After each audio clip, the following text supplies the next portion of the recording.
أعوذ بالله من الشيطان الرجيم. بسم الله الرحمن الرحيم. بسم الله الرحمن الرحيم. الحمد لله رب العالمين، والصلاة والسلام على نبينا محمد وعلى آله وصحبه وسلم. أما بعد. Ndërsa në fundit fillumi lexo fetvat e dietarëve që kanë bënë me kohën dhe hyrjen e imsakut dhe të iftarit. Për fetvave tjera që kanë drejtuar Sheikh Uthayminit, Allahu rujt, Allahu mëshiroft. Kësaj mesele është se thotë se disa vite janë disa njerëz që nuk ndalen prej ushqimit, pra vazhdojnë me hangër dhe me pi derisa të përfundon ezani i muezinit, pra ezani i sabahit. Atëherë, se është vendimi i Islamit rreth kësaj çështje, ose për këta persona. Sheikhu shpeshisht ka thonë ezani për namazin e sabahit, ose thirrët para se me hyrë koha e sabahit, pa koha e agimit, ose pas. Nëse thot është thirrët pasi që të hyn koha e agimit, atëherë thot njeriu ka obligim mundal prej ngrënies edhe pijes në momentin që e dëgjon ezanin. Pra nuk i lejohet me vazhdu deri në fund të ezanit. Se pejgamberi sa ka thënë që inna Bilalen yu'adhdhinu bil-layl. Vërtet Bilali e thret ezanin natën.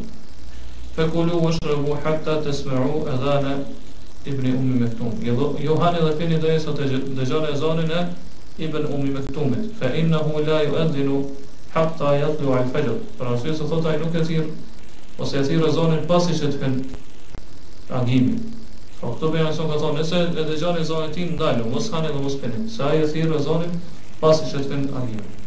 Pra të tënë se din që ky muezin ezanin tim atyr pasi që të hyn agimi, atëherë thotë ke obligim me ndal ushqimin edhe pijen në momentin që e dëgjon ezanin e tij. Dhe nëse thotë muezini është prej atyre që mbështeten në llogaritje ose në takvim ose do thotë nuk i kushton rëndësi kohës, a ka hyrë koha e agimit apo nuk ka hyrë koha e agimit e kështu me radhë, atëherë kjo çështja këto është më e lehtë. Pra mundesh me hangër dhe me pi derisa përfundon ezani. Sipas kësaj që e tham, duke u bazuar këtë, ne i themi këtij pyetësi që ajo që ka kalu te agjërimet tonë, pra vletë kaluar nuk ka nevojë me bë kaza. S'ka nevojë me bë kaza. Për arsye se thotë jo nuk keni qenë bindur që pa momentit kur e keni hangër syfyrin, nuk keni qenë bindur që ka hyrë koha e agimit. Mirë po thënë tarmën, është mirë për ju, për njeriu që me kanë me siguru adhurimin e tina, po me siguru vetën e tina, edhe nëse e dëgjon ezanin e muezinit, mundoj të ushqimit dhe të pijes. Mos me vazhdu, pra me kanë ma sigur që nuk po hanë, nuk po pen pasi që hyn koha e agimit. E njëjta pyetje ju ka bë Sheikh Uthayminit në ngjashme me këtë, përveç se thotë këto në pyetje shtohet që ne kemi hangër dhe kemi pi pak pasi që ka përfunduar koha e ezanit. Pasi që ka përfunduar ezani, kemi vazhduar dhe pak kemi hangër. Edhe mirë po pyetjes i shtohet edhe një detaj, thotë që në këtë rast kur kemi hangër ne nuk i kemi ditë në mënyrë të saktë kur hyn agimi dhe kur del agimi. Pa kemi dëgjuar ezanin mirë, po thotë nuk e kemi ditë pa mënyrë të saktë në minuta dhe sekonda kur hyn dhe kur del. Atëherë shehu shpeshisht ka thonë që kufiri i cili e ndan ushqimin edhe pijen apo ndërprerjen e ushqimit edhe pijes, pa kufiri i cili e ndan se kur do të më lanë me ushqimin edhe pijen edhe kur do të më fillojë agjërimin, thotë është agimi i dytë apo agimi i vërtet. Edhe ashtu thotë ka thonë Allah subhanahu wa taala.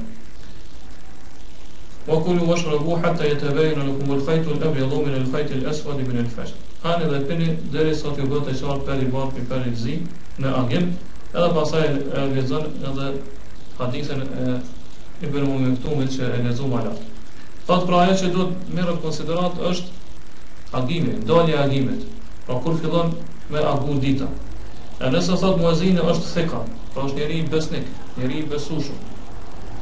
Atëherë ne themi edhe thot muezini është me atyre që nuk e thirr ezanin vetëm pasi që të hyn koha e agimit, atëherë thotë e ke obligim që në momentin që ai fillon me thirr ezanin, mund dalë prej ushqimit dhe pijes.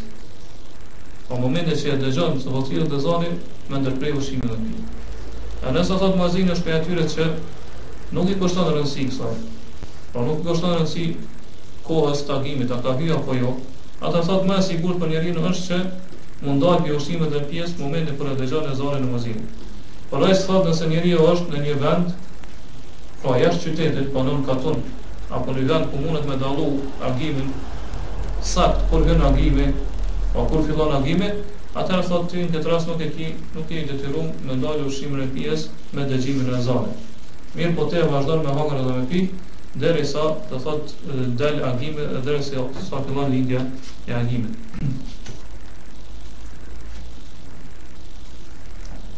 Thot, unë pasaj vazhdo shqimë, thot, këto duhet të tërheq rejnje për një çështje, ajo është një punë cilën e veprojnë disa prej muezinave.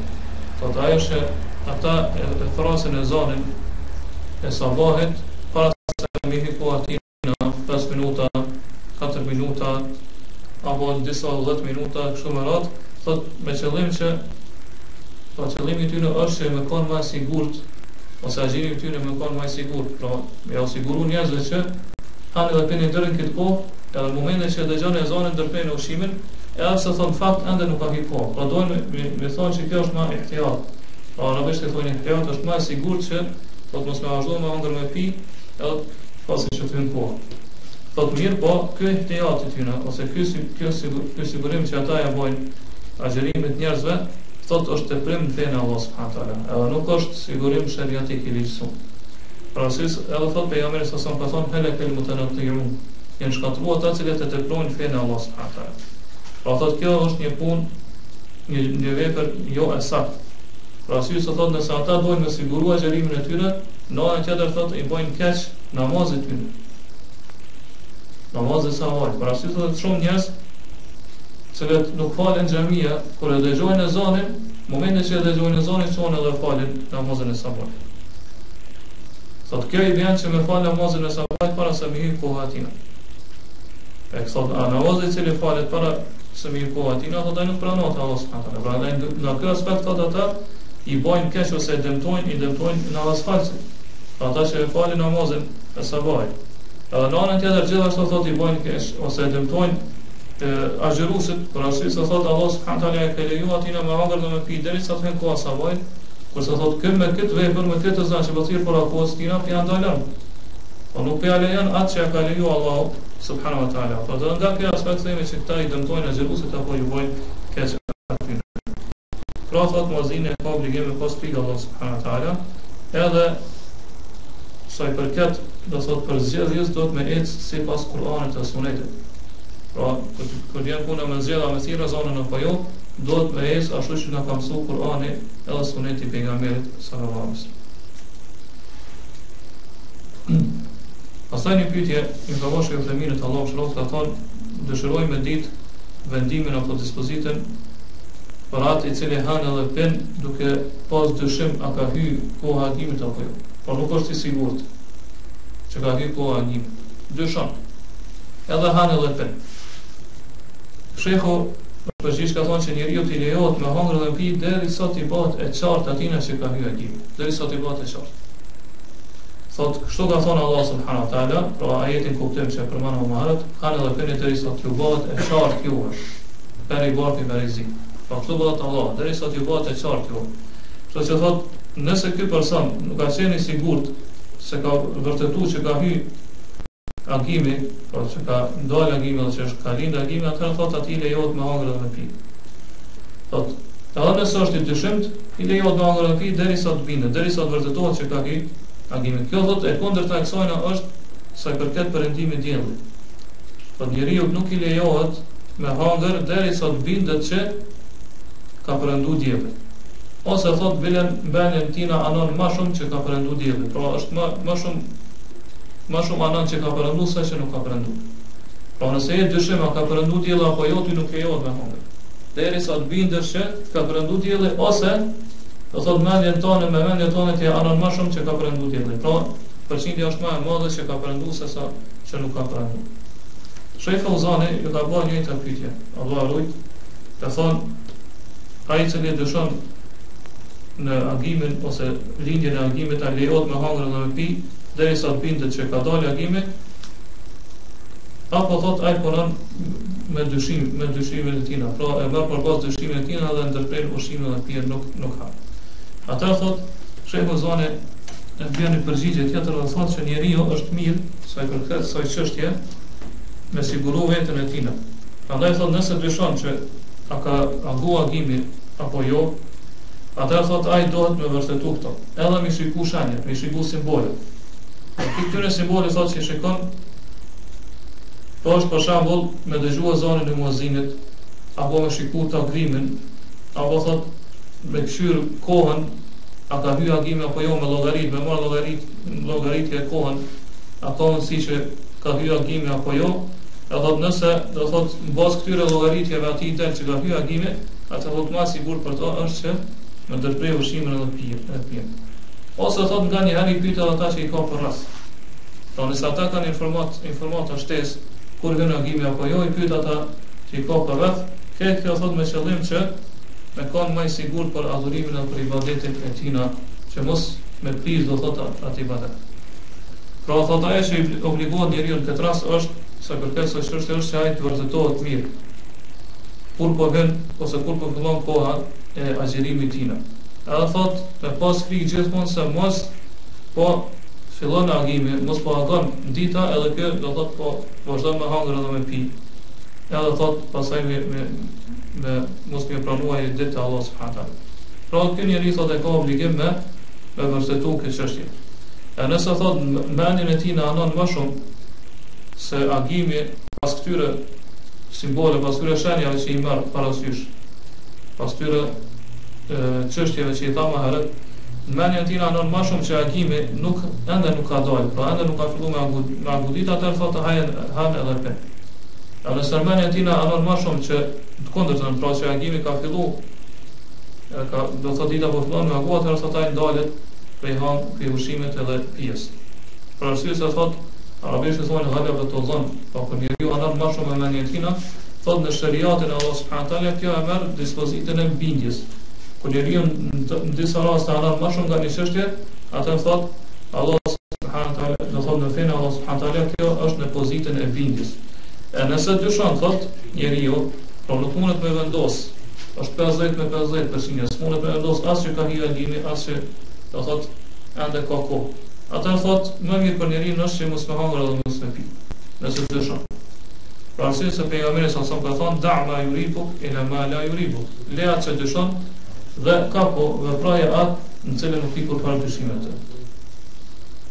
Edhe thot gjithashtu pejgamberi sa ka thonë me një të ka shubuhati e ka distabra ali dinihi wa irdihi. Ai cili ruhet për i gjëra dhe dyshimta, pa qartë atër thot ai ka ruajt fenë e tina dhe nderin e tina, ai ka siguru fenë e tina dhe nderin e tina. Prandaj thot ai cili dyshon, a ka dyshim, a ka filluar agimi apo jo, thot ai më mirë është mundohet për ushqimet dhe pijes. Se thot në këtë mënyrë ai bën ihtiyat, pra siguron adhurimin e tina. Edhe thot kjo është për braktisjes dyshimit, edhe braktisja e dyshimit është një gjë që kërkohet shariatikisht prej Allah subhanahu taala. Po këto janë dy mendime dietare në kësaj çështje. Allahu alem, edhe e kanë qëlluar vërtetës. Pastaj komisioni për hershëm për fetva është pyetur dhe ka thënë që pejgamberi sa sa në një hadith saktë thot idha ghabati ash-shamsu min hahuna yani al-maghrib wa tala'a al-laylu min hahuna yani al-mashriq faqad aftara as-sa'im. Pejgamberi sa sa ka thënë kur dielli perëndon pej këtu ose këtu, edhe thot fillon nata prej këtu, do thot prej lindjes, atëherë agjeruesi veç e prish agjerimin e tina. Atëherë thot neve pasi që kemi përcjell perëndimin e diellit, na ka bëjë qartë që dielli në realitet perëndon 5 minuta apo 7 minuta para se me thirr muezini ezanin e për iftar, do thot për akşam. Edhe kjo do thot pyetja ka ardhur prej Kuvajtit. Atëherë thot a lejohet neve që me bëj iftar para ezanit muezinit, pasi që ne vetëm e kemi vërtetuar që ka perënduar dielli. Ata janë përgjigj ka thonë që nëse agjeruesi vërtetohet bindshëm që ka perënduar dielli, edhe do thot ka filluar nata, atëherë thot i lejohet atij me prish agjerimin. Për arsye se Allah kështu ka thonë, thumë atimu siyama ila al-layl. Pastaj jo plotson agjerimin deri kur vjen nata. Edhe thot pejgamberi sa ka thonë, idha aqbala al-laylu min hahuna wa adbara an-naharu min hahuna wa gharabat ash-shamsu faqad aftara as-sa'im. Kjo hadith është muttafaqun alayh. Thot kur nata vjen prej këtu, do thot prej lindjes, edhe dita ik prej këtu, do thot nga perëndimi, edhe bërëndon dielli, ata thot agjeruesit i lejohet me prish agjerimin. Për kësaj thot kuptohet që nëse realiteti kundërshton atë që është në takvim, thot kjo nuk e dëmton kurrë njeriu i cili ai bën iftar me perëndimin e diellit. Edhe sa thot kjo kundërshton realitetin në takvim. Për arsye se thot për me bë iftar nuk është kusht me dëgjuar zonën e muezinit. Po këto pejgamberi sa po tregon se kusht është me pa apo perëndon dielli apo jo. Kështu që ti nuk e ki kusht me prit derisa nuk e ki të përzuar prit derisa të dëgjosh zonën e perëndimit të diellit, do thotë zonën e akşamit. Nëse e sheh se dielli ka perëndu, atëherë ty të lejohet me prish agjerimin. Se do të atë që ka vendosur kush pejgamberi sa është perëndimi i diellit, jo dëgjimi i ezanit. Gjithashtu shejkhul Islam Ibn Taymija, Allahu shëroft të shpyt, ka thënë ai lejohet agjeruesit me prish agjerimin kur të sheh që perëndoi dielli. Pra vetëm se perëndoi dielli e sheh me sytë e tina me prish agjerimin. Pa e dëgjuar zonën ose pa këshir çështje tjera. Ai shpërgjigje ka thënë që nëse ai rrethi i diellit perëndon, pa fshihet në horizont, atë agjeruesit i lejohet me prish agjerimin. Edhe thot këto nuk duhet mirë të konsiderohet ai ngjyra kuqe ose kuqranta që mbetet pas diellit në horizont. Në momentin që dielli ai rrethi i diellit pa ku ty të lejohet me prish agjerimin, pavarësisht sa mbetet do thot pi rrezave tina apo pi ngjyrës kuqe pas perëndimit të tij. Se sa thot kështu ka thënë pejgamberi sa më do përmend hadithin që sa më lart, mirë po ne nuk po përsërisim. Prandaj thot nëse ka i rrethi i diellit perëndon në horizont, ka thot fillon me dal ngjyra zezë prej lindjes, pra fillon nata me ardh prej lindjes, atëherë thot këto është ka hyrë koha e perëndimit të diellit, pra dhe lejohet muslimanit të bëjë iftar me prish agjerimin. Sheikh Xhibrini, Ibn Xhibrini, Allahu shëroft të shpytëve, ka thonë, a është iftari obligim momentin që dëgjojmë ezanën e akşamit, apo lejohet me vonu iftarit? Pra lejohet me vonu me prish, si thotë na me bë iftar apo me prish agjerimin, edhe pasi që të perëndon, pasi që të thirr ezani i akşamit. Pra si sa thotë unë jam një person i cili punoj, edhe do thotë jam punë, edhe nuk mund të kthy te shtëpia ime vetë pas një gjys ore pasi që të perëndon dielli. Pra më lejohet atëherë me shku me bë iftar. Edhe është përgjigj shejkhove ka thënë që hadith ka ardhur se njeriu më i dashur te Allah subhanahu taala është ai i cili shpejton iftarin, pra nuk e vonon. Edhe gjithashtu pejgamberi sa ka thënë që ummeti jam vazhdimisht ka më qenë në të mira derisa të shpejtojnë iftarin edhe të vonojnë syfyrin. Thot prandaj suneti i pejgamberit sa është që ti me shpejtu më një herë si do thot thirr ezani i akşamit, apo thot nëse e fal akşamin më një herë pasi që të kryej namazin e akşamit.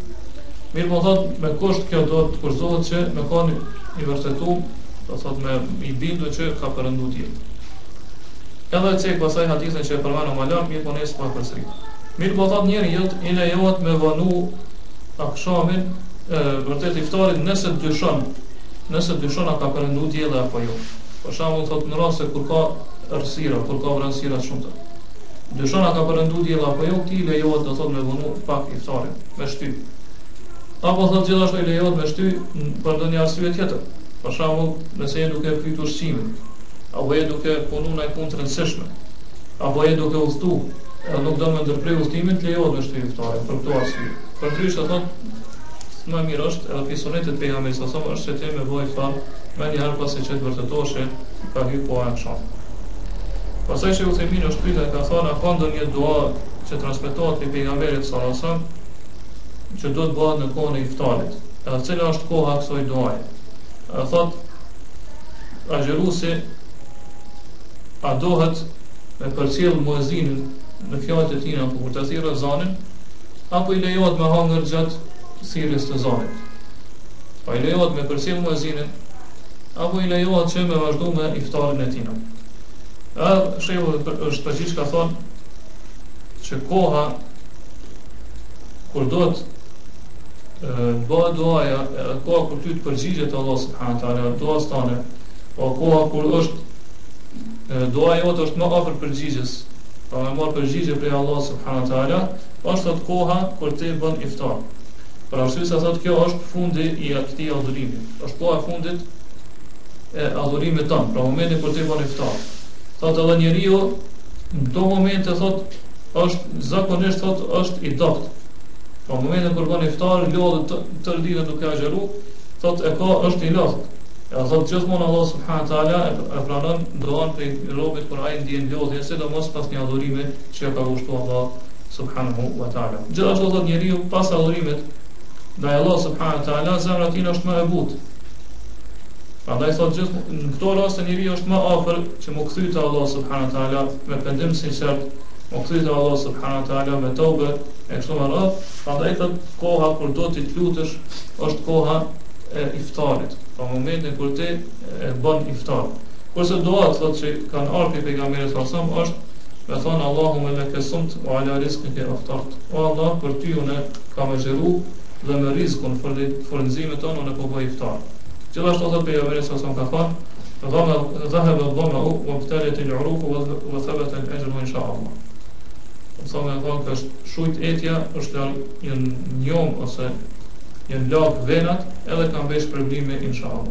Edhe pse thotë këta dy hadithe e kanë një lloj dobësie në to, mirë po thotë shumë prej dietarëve i kanë vlerësuar si hadithe të mira, domethënë që është hadith hasan. Sido që tjetë thotë nëse ti lutesh me këto që kanë ardhur, me këto lutje që kanë ardhur në sunetin e pejgamberit sallallahu alajhi wasallam, apo me lutje tjera, këto do të më bëhen thotë në kohën e iftarit, pa momentin kur ti e prish agjërimin tonë, në momentin kur ti bën iftar. Kurse i përket atë përgjigjes muezinit, ka qëllimi është me përgjigj edhe me përsërit fjalë që i thot muezini duke bërë iftar, thotë kjo është e lejuar.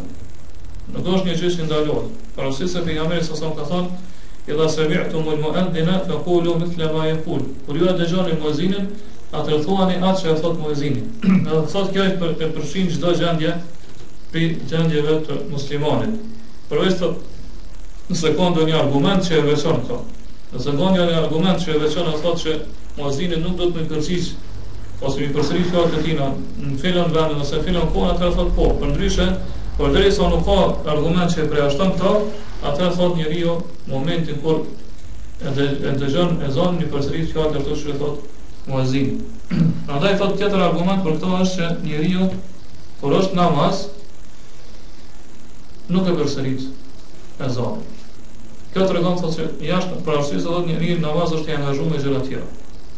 Kjo tregon thotë që jashtë namazit gjithmonë duhet njeriu me përsërit ezanin. Edhe pse thotë Sheikhul Islam Ibn Taymija, Allahu mëshiroft, ka pas mendimin se njeriu edhe nëse është namaz i lejohet me përsërit ezanin, pra i thonë fjalët e njëjta ashtu siç thotë muezini. Për arsye se thotë kjo është çu ka thënë pejgamberi sallallahu alajhi wasallam që ju përgjigj muezinit në thënjet e tina, pra mi përsërit, edhe thotë është një dhikr që lejohet me thënë gjatë namazit. Por nuk është për dhikrave, për thënieve që nëse i thon namaz prishet namazit. Prandaj gjithashtu Sheikhul Islam ka mendimin se njeriu nëse është duke falë edhe të shtin, i lejohet me thonë elhamdulillah. Ose nëse përgëzohet që i ka lind fëmia, do thotë i bën dikush myshë se arreshit ka lind një fëmijë, edhe thotë elhamdulillah, thotë kjo nuk e dëmton kurrë namazin e tina. S'ka gojë me bashkë. Ose thotë nëse njeriu do thotë i vin vezvese pi shejtanit namaz, edhe do thotë është personi i cili është vezvesili dhe ka vezvese pi shejtanit, atëherë i lejohet që njeriu me kërku mbrojtje prej Allahut subhanahu wa taala namaz. Pra më thonë udhu billahi minash shejtanir rajim. Edhe gjëra të tjera, thotë, derisa është dhikr i cili lejohet me thonë brenda namazit, thotë nuk ka kur patkeqje me thonë ti gjatë namazit. Prej kësaj thotë ne e marrim një parim që çdo dhikr i cili arsyeja apo shkaku i tij na ekziston namaz, atëherë thotë lejohet me thonë edhe gjatë namazit. Për shembull, me thonë Allahu Akbar, ka arsye namaz, do thonë vendet e saktuar për thotë. Allah elhamdulillah kështu më radh. Prandaj thotë, sipas këtij parimi, na po kuptojnë se edhe ezanin lejohet me thonë gjatë me përsërit gjatë edhe pse i namaz, me përsërit fjalët e muezinit. Mirë po, Sheikhul Zemini thotë se për këtë kësaj çështje, sidomos përgjigjes muezinit, pra mi përsërit fjalët e tina, thot në shpirtin tim ka diçka që nuk e pranon këtë mendim Sheikhul Islam. Pra Sheikhu Uthaymin nuk është i bindur këto fjalë Sheikhul Islam. Pra si se thot mi përsërit fjalët e muezinit kjo merr kohë shumë. E thot e angazhon njeriu pe namazit tina. Pra angazhon njeriu me gjëra tjera edhe nuk është i angazhuar me namaz. Prandaj thot namazi gjithashtu i ka të dhikët e veta të veçanta, cilat i ka caktu pejgamberi sa sa. Prandaj nuk është mirë që mu angazhu me gjëra tjera dhe me lënë të dhikra që pejgamberi sa sa i ka caktu gjatë namazit. Mirë po thot sa i përket iftarit, nuk ka kur fatkeqe që ti nëse dëgjon muezinin edhe me hangër iftar, edhe me mirë përgjigj muezinit, pra mi përsërit fjalët e tina.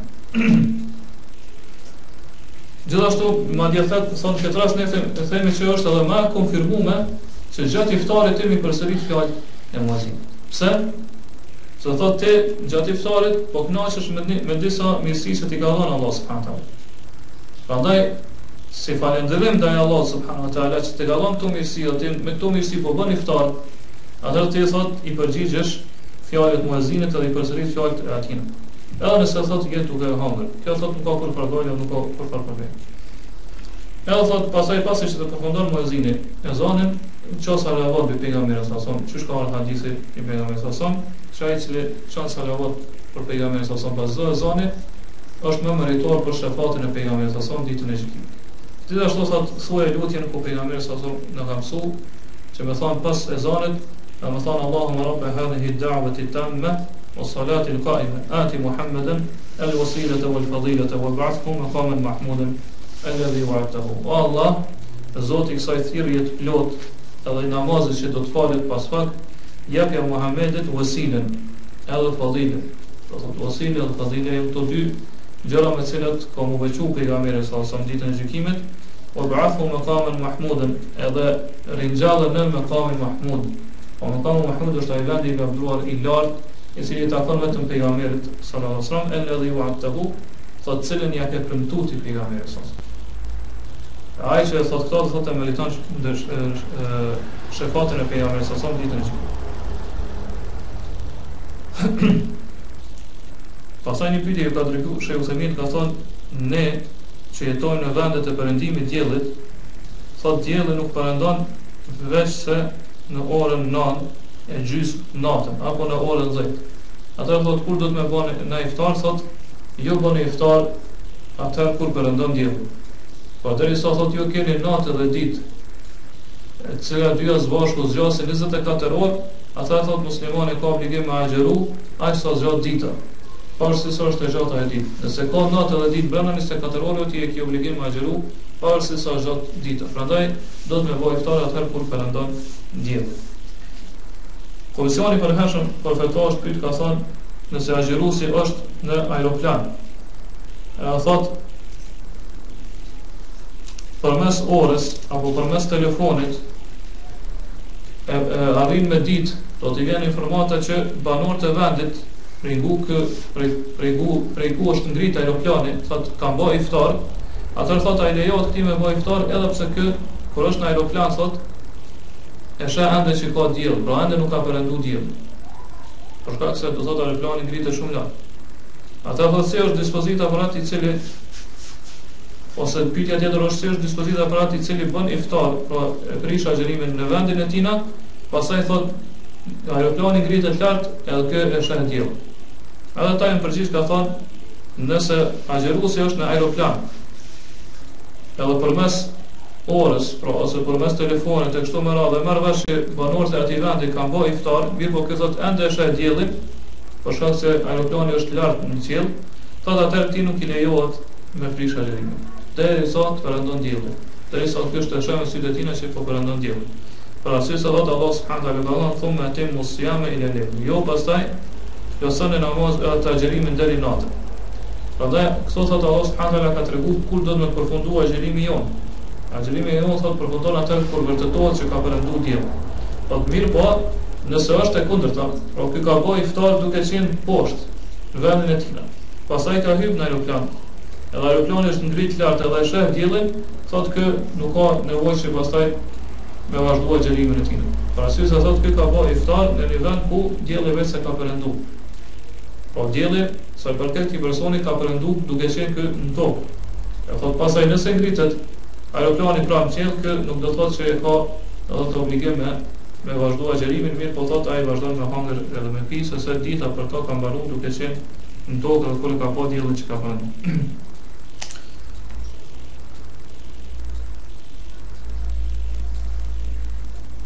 Nëse është një pyetje e ngjashme, thotë cila është koha e iftarit në Ramazan për atë i cili udhëton me aeroplan. Po nëse personi i cili ndodhet në aeroplan gjatë ditës Ramazanit është agjërueshëm edhe dëshiron, do thotë me vazhduar xherimin e tij, atëherë thotë ai do të me vazhduar xherimin e tij deri natën. Po nuk i lejohet thotë me prish agjërimin para se me perëndu dielli, sa i përket pasagerëve që janë në aeroplan.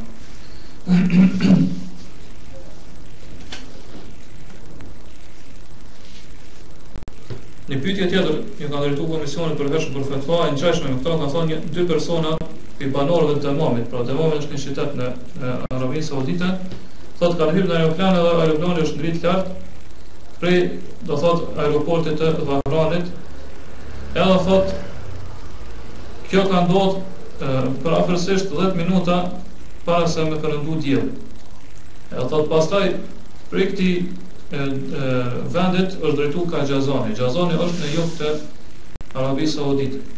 Kurse do thotë Devami është në veri, ose më mirë më thonë Veriniti. Edhe thotë pastaj aeroplani është ngrit parafërsisht thotë 29 këmbë mbi sipërfaqen e tokës. Pasi që ka kalu thotë 35 minuta, thot aeroplani ka filluar me udhëtu në për qiellin e asaj toke. Thot me kët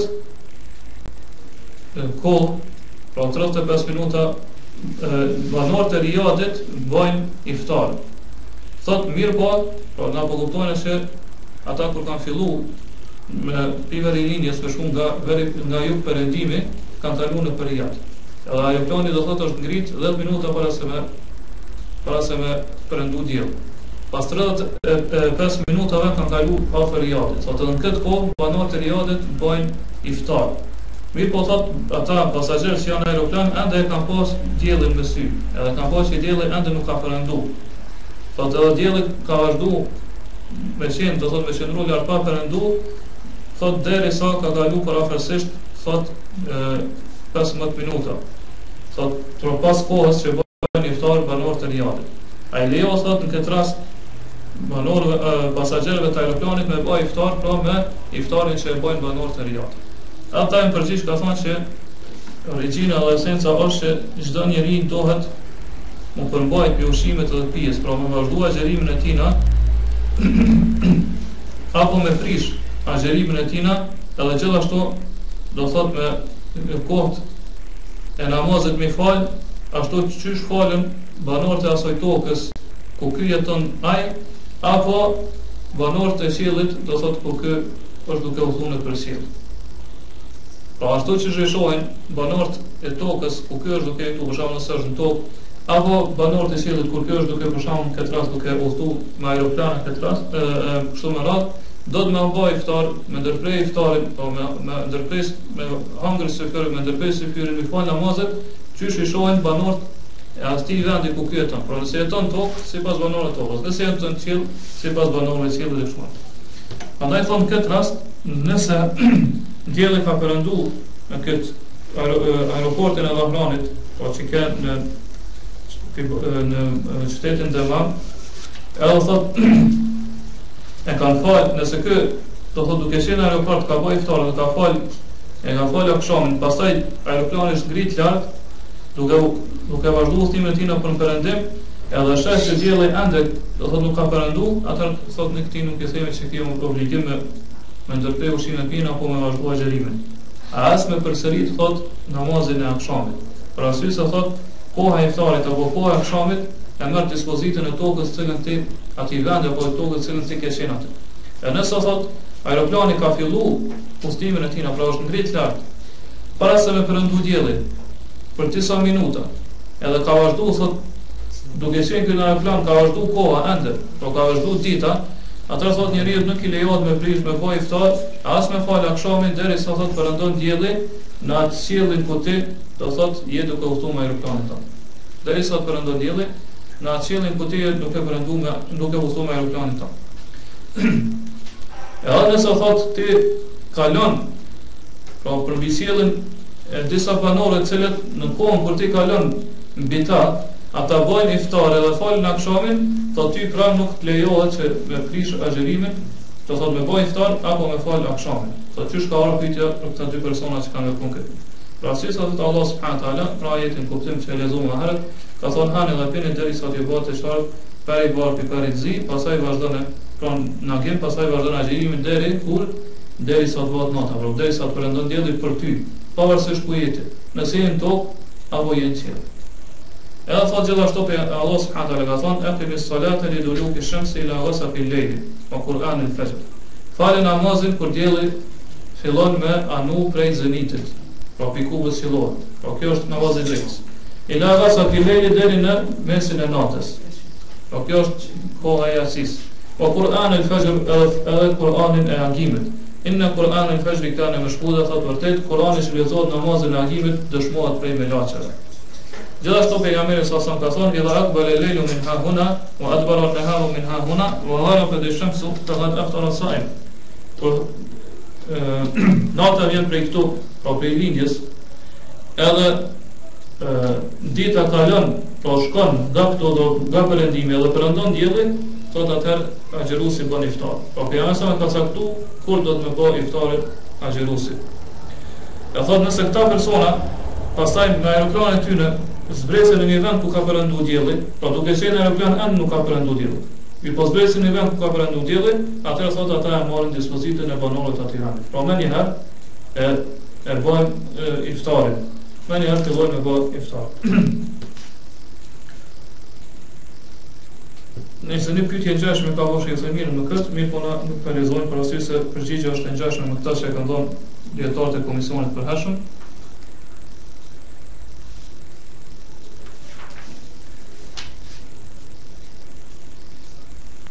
Edhe do thotë një pyetje ngjashme pas ka vëllë Sheh Ibn Bazit, Allahu mëshiroft e kësajna, mirë po thotë vëllai ka dhënë njëjtën përgjigje sikur komisioni i përhershëm, kështu që do thotë personat po përfundojmë me kaq. E inshallah në derë të tashme do t'i lexojmë disa prej fetvave që kanë të bëjnë me imsakun edhe me iftarin. Me imsakun edhe me iftarin, mirë po jo me kohën e tyre. Do thotë me çështje tjera që lidhen edhe do thotë kanë ndërlidhen edhe kanë bëjnë me imsakun edhe iftarin. Allahu alem wa sallallahu ala nabina Muhammad wa ala alihi wa ashabihi wa sallam.